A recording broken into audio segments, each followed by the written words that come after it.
Hey there, beautiful souls. Aurora here, and I have something absolutely incredible to share with you today. What if I told you that in exactly 30 days from now, you could be having confident conversations in English? What if I told you that the person watching this video right now could transform from someone who hesitates and stumbles over English words to someone who speaks with natural flow and confidence? I know what you're thinking. Aurora, that sounds too good to be true. I've been trying to learn English for years. But here's the thing, and this might shock you. Most people are learning English completely wrong.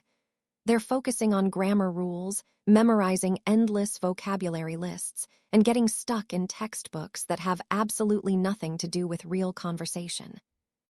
Today, I'm going to share with you the exact system that has helped thousands of my students achieve English fluency in just 30 days. This isn't about perfection, it's about communication. It's about finally being able to express yourself, connect with people, and feel confident when English words come out of your mouth. But before we dive in, I need you to do something for me. I need you to forget everything you think you know about learning English. Because what I'm about to share with you goes against everything traditional language learning teaches. Are you ready? Let's begin this incredible journey together. The first thing you need to understand is this. Fluency isn't about knowing every single word in the English dictionary. Fluency is about being able to communicate effectively with the words you do know. Native speakers don't use fancy vocabulary in everyday conversations. They use simple, practical phrases that get the message across clearly. Here's a mind-blowing fact that will change everything for you. 80% of all English conversations use only 1,000 common words. That means if you master these essential words and phrases, you'll understand and participate in most conversations you'll ever have. Isn't that amazing? Let me tell you about Maria, one of my students from Brazil. When she first came to me, she could write beautiful English essays. She knew complex grammar rules, but when someone said, "Hey, how's it going?" she would freeze. She knew the grammar, she knew thousands of words, but she couldn't have a simple conversation. After following my 30-day method, Maria was confidently chatting with her American colleagues, making jokes, and even giving presentations at work. So what exactly is this 30-day transformation system? It's built on 4 powerful pillars that work together to create rapid fluency. I call them the flow method. Focus, listen, observe, and work. Let's start with focus, days 1 to 7. This is where most people get it wrong. They try to learn everything at once. But here's what successful language learners do differently. They focus on high-impact phrases that they'll use every single day. During your first week, you're going to master what I call conversation starters. These are the phrases that begin 90% of all casual conversations. Instead of panicking when someone talks to you, you'll have automatic responses ready. For example, when someone says, "How are you doing?" most learners respond with, "I'm fine, thank you." But native speakers say things like, "I'm doing well, thanks. How about you?" Or "Pretty good, just keeping busy. What about yourself?" Or "Can't complain. How are things with you?" Notice how these responses don't just answer the question, they continue the conversation. They invite the other person to share more. This is the secret to natural English flow. Let me give you more essential conversation starters you'll master in week 1. When you meet someone new, instead of just saying, "Nice to meet you," try "Great to meet you." "I've heard so much about you," or "Nice to finally meet you in person," or "What a pleasure to meet you." When you're making small talk about the weather, instead of "The weather is nice," say "Gorgeous day, isn't it?" Or "Perfect weather we're having," or "Couldn't ask for better weather." These phrases sound natural and keep conversations flowing smoothly. Here's another game changer for week 1, transition phrases. These are the words that connect your thoughts and make you sound fluent even when you're thinking about what to say next. Native speakers use phrases like "speaking of which," "that reminds me," "actually," "by the way," "come to think of it," and "now that you mention it." For instance, if you're talking about your weekend and want to change topics, you might say, speaking of weekends, have you seen that new movie? Or, that reminds me, I need to ask you about something. These phrases buy you time while making your English sound natural and connected. Now let's move to the second pillar. Listen, days 8 to 14. But this isn't passive listening. This is what I call active pattern recognition. You're going to train your ear to catch the rhythm and melody of English. Here's something fascinating. English isn't just about words, it's about music. Every sentence has a rhythm, a rise and fall stress patterns that native speakers use automatically. When you match these patterns, you instantly sound more fluent. Let me show you what I mean. Take this simple sentence. I went to the store yesterday. A non-native speaker might say each word with equal stress. I went to the store yesterday. But listen to how a native speaker would say it. I went to the store yesterday. The stress falls on store because that's the most important information. During week 2, you'll practice what I call shadow speaking. You'll listen to native speakers and repeat exactly what they say, matching their rhythm, intonation, and stress patterns. This technique is incredibly powerful because it trains your mouth muscles to move in English patterns automatically. Here's a practical exercise for you. Choose a simple conversation from a movie or TV show. Listen to one line at a time and repeat it exactly as you hear it. Don't worry about understanding every word. Focus on matching the sound, the rhythm, the emotion. Do this for 20 minutes every day during week 2. Let me share another success story. David from South Korea was struggling with English pronunciation. His grammar was perfect. His vocabulary was extensive, but people couldn't understand him when he spoke. After just 1 week of shadow speaking practice, his colleagues started commenting on how much clearer his English had become. By the end of week 2, he was leading meetings in English with confidence. One crucial element of the listening phase is learning to recognize and use contractions naturally. Native speakers almost always use contractions in casual conversation. Instead of I am going to the meeting, they say, I'm gonna go to the meeting.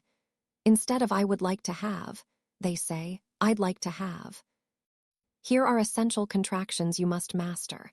I'm instead of I am, you're instead of you are, he's she's instead of he is she is, we're instead of we are, they're instead of they are. Also learn, I'll instead of I will, you'll instead of you will, I'd instead of I would, you'd instead of you would. But here's where it gets interesting. Learn the casual contractions too.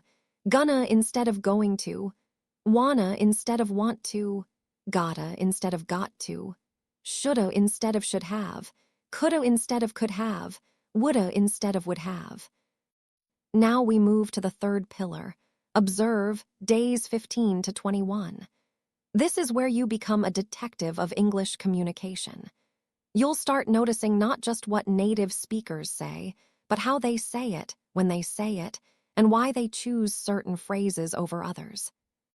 During this week, you'll master what I call contextual phrases, expressions that native speakers use in specific situations. These phrases are like keys that unlock natural conversations in different environments. Let's start with restaurant situations. Instead of saying, I want a hamburger, native speakers might say, I'll have the hamburger, please, or could I get the hamburger? Or the hamburger sounds good to me. When the server asks how you'd like your steak, instead of medium, try medium would be perfect, or let's go with medium. If you need a few more minutes to decide, don't say, I need time. Instead, say, could we have just a couple more minutes? Or we're still deciding, or give us just another minute or two. When you're ready to pay, instead of bring me the check, say, could we get the check when you have a chance?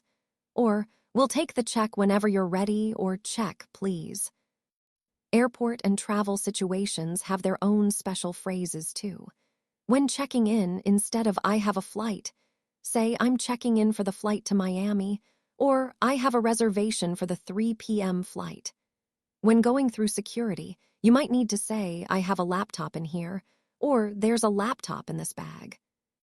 If your flight is delayed, instead of just saying, my flight is late, try, my connecting flight has been delayed, or I'm going to miss my connection because of the delay. These phrases sound natural and help airport staff understand your situation better. Office conversations require their own set of phrases. When joining a meeting that's already started, don't just say sorry. Instead, say, sorry I'm running a bit late, or apologies for being late, or sorry to keep everyone waiting.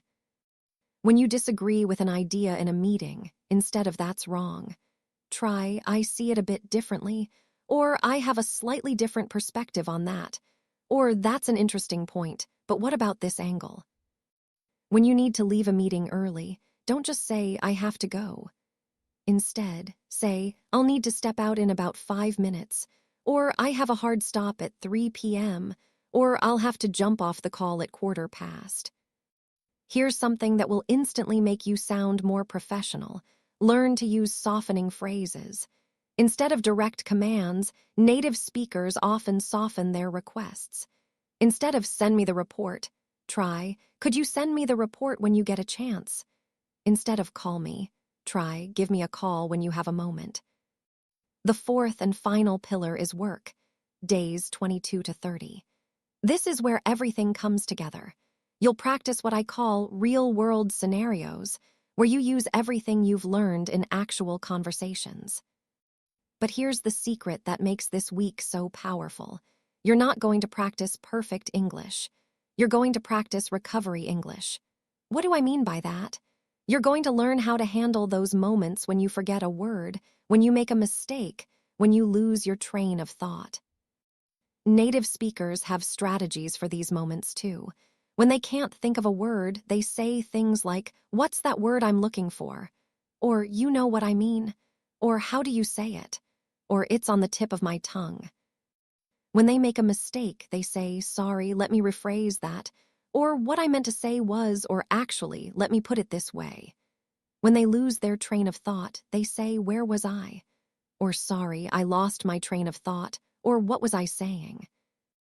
These recovery phrases are incredibly powerful because they keep the conversation flowing naturally instead of stopping awkwardly when you make a mistake.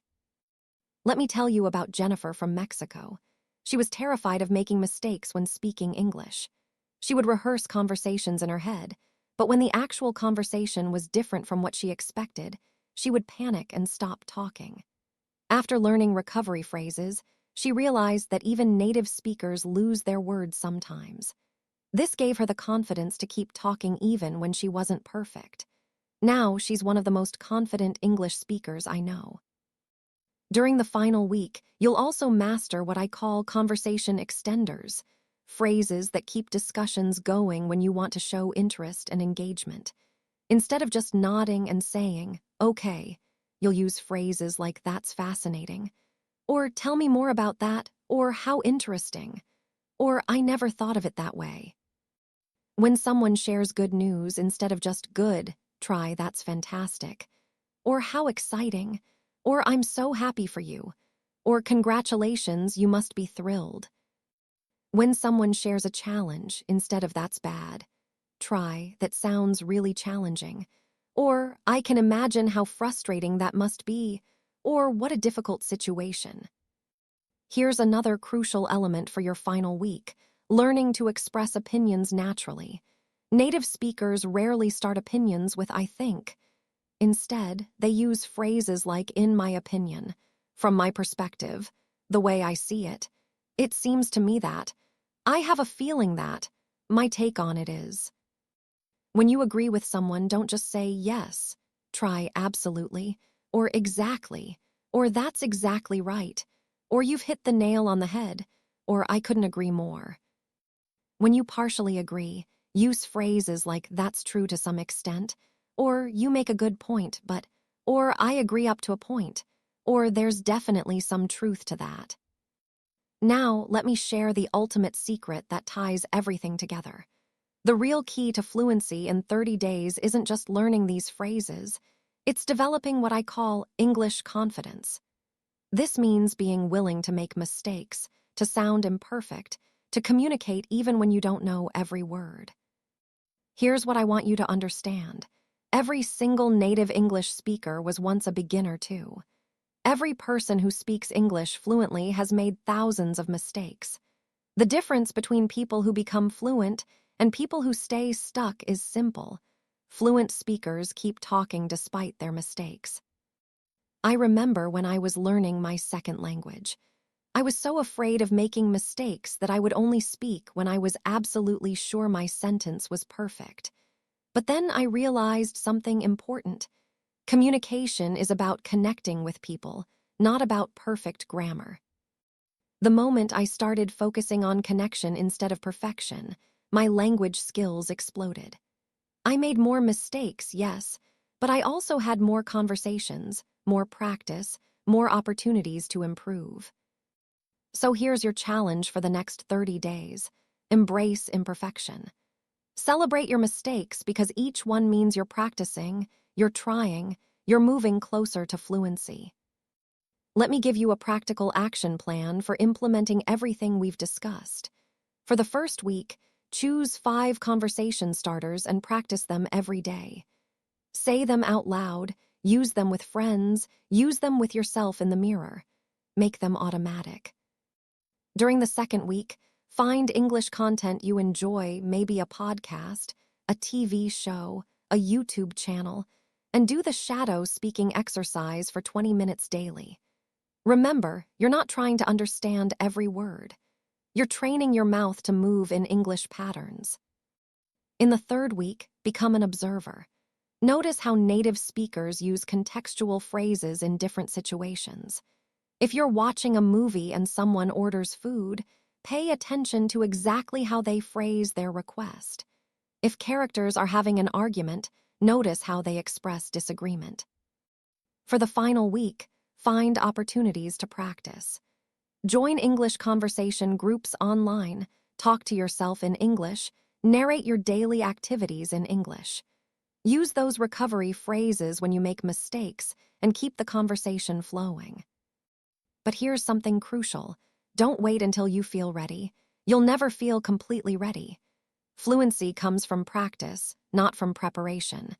Start speaking from day one, even if you only know a few phrases. I want to share one more story with you. Carlos from Spain came to me after studying English for over 10 years. He could read English literature, he could write academic papers, but he couldn't have a casual conversation without intense anxiety. He felt like all his years of study had been wasted.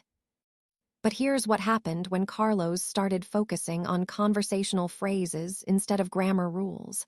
Within 2 weeks, he was having his first comfortable English conversation. Within a month, he was making jokes and connecting with English speakers in ways he never thought possible. Carlos realized that he didn't need perfect English to communicate effectively. He needed practical English, conversational English, confident English. And that's exactly what you're going to develop over the next 30 days. You're not going to become a perfect English speaker. You're going to become an effective English communicator. You're going to join the millions of people around the world who use English as a bridge to connect with others, to share ideas, to build relationships. Remember, every expert was once a beginner. Every fluent speaker was once where you are right now. The only difference between them and you is that they decided to start, they decided to practice, they decided to keep going despite the challenges. Your English-speaking future is waiting for you. In 30 days, you could be the person who confidently joins conversations, who expresses ideas clearly, who connects with people from around the world. But it all starts with a decision, the decision to begin today. So here's my question for you. Are you ready to transform your English in the next 30 days? Are you ready to surprise yourself with how much you can achieve when you focus on communication instead of perfection? I believe in you. I believe in your ability to learn, to grow, to become the confident English speaker you've always wanted to be. Your journey starts now, and I'm here to support you every step of the way. Take that first step today. Choose your first 5 conversation starters. Say them out loud. Feel the English words flowing from your mouth. This is the beginning of your incredible transformation. Remember, you don't need perfect English to change your life. You just need confident English. And confident English is exactly what you're going to have in 30 days. Keep practicing, keep believing, and keep moving forward. Your fluent English future is closer than you think.